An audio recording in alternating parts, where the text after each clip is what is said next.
In Dungeons & Dragons, skeletons aren't boring, you're just not using them right. Let's fix that. I'm Derek from Board Game Boss, your one-stop shop for all things tabletop, and this is Encounter Building 101. If this is your first time here, we talk D&D, game design, and 3D printing. So if you're a giant nerd like me, you're in the right place.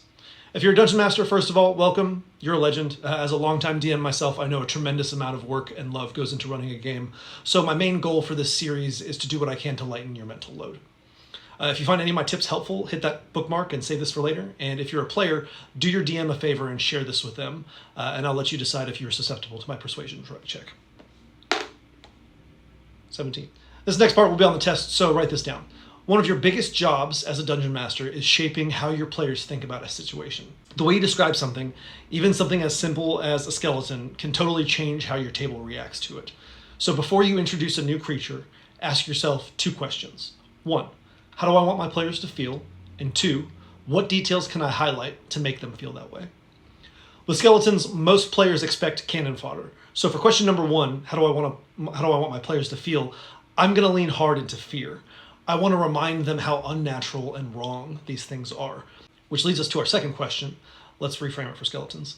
What details can I highlight about a skeleton to make my players feel fear? I've found that especially with veteran players, monsters sometimes get reduced to their stat blocks. They forget what they're fighting is actually terrifying. So it's your job as a DM to pick out a few details that remind them of this. I personally like to focus on sensory details, so let's do that using skeletons as an example. Let's start with sound. They don't breathe, they don't grunt or strain against you, and that's all very unnatural, especially for characters used to fighting living creatures. Not only would the absence of those sounds be noticed, I think it would be deeply unsettling for someone who's used to the regular sounds of combat. Not unsettling in a runaway in horror type of way, but in that kind of subconscious way where it doesn't feel right and it just puts you on edge. Also, think about hearing the sound of bone grinding on bone as you're fighting. That one gives me goosebumps.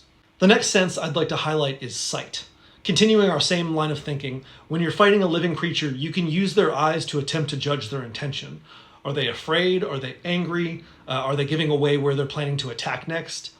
Imagine being a trained fighter who has learned to rely on this type of information and then fighting a skeleton and just seeing empty sockets staring back at you. Maybe a subtle magic glow, but nothing that gives you any emotion or intent, just emptiness staring back at you.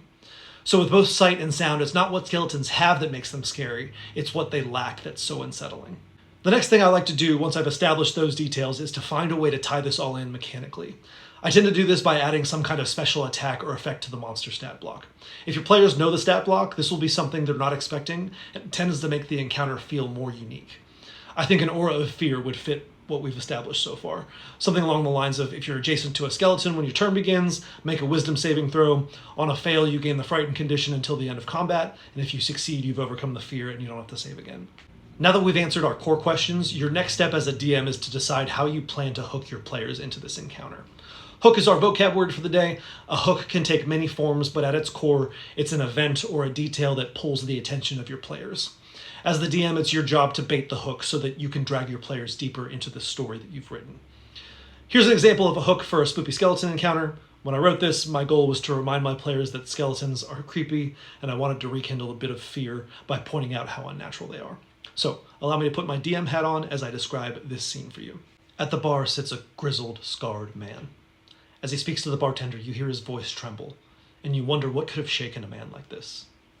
"It's just skeletons," the mayor says to me. "Surely you can handle a matter like this." He doesn't understand. He's never fought one of them. I wish someone would have warned me about the sounds. I've been fighting men for most of my life, but skeletons, they don't breathe. They don't grunt or strain against you when your weapons clash.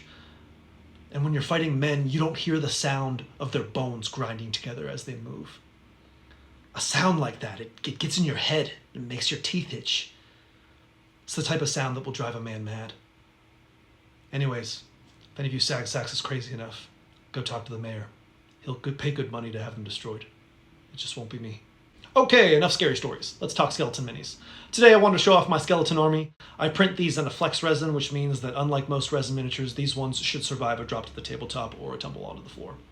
Now, obviously, they're not indestructible, but as you can see, they are more durable than your regular run-of-the-mill resin print.